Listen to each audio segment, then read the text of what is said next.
दिवाळी फराळामध्ये मस्त अशी खुसखुशीत आणि परफेक्ट प्रमाण असणारी गुळाची अनारशी करूया। त्यासाठी 1 किलो स्वच्छ तांदूळ निवडून घेतलेला आहे। 3 दिवस हा तांदूळ भिजत ठेवला। रोज दिवसातून एकदा पाणी बदलले आणि त्यानंतर तिसऱ्या दिवशी हा तांदूळ चाळणीमध्ये नितळायला ठेवला।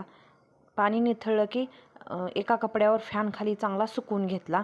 त्यानंतर मिक्सरला एकदम बारीक पीठ तयार करून घेतले। त्याचे थोडे थोडे तांदूळ घालून पीठ तयार केले आणि बारीक चाळणीनं चाळून घेतले। एकदम बारीक चाळण घ्यायची म्हणजे पीठ एकदम बारीक पडलं जातं। आता आपण 1 किलो तांदूळ घेतला आहे तर त्यासाठी अर्धा किलो गूळ मी खिसून घेतलेला आहे। हा परफेक्ट प्रमाण आहे। अनारसा अजिबात विरघळत नाही, वितळत नाही आणि एकदम जाळीदार तयार होते। हे पीठ आणि गूळ छान असं मिक्स तयार करून घेतलं।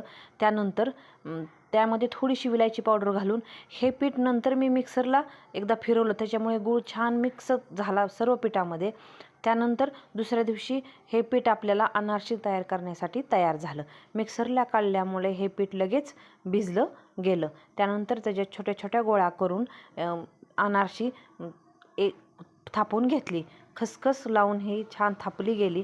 त्यानंतर गरम तेलामध्ये जो खसखशीचा भाग आहे तो वरती केला आणि गरम तेलामध्ये अशी लाल रंगाची तळून घेतली।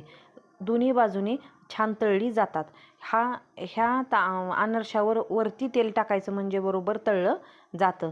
बघा मस्त असे जाळीदार असं हे आपलं काय झालेलं आहे, अनारसं तयार झालेलं आहे। अनारशाला पण कलर छान आलेला आहे।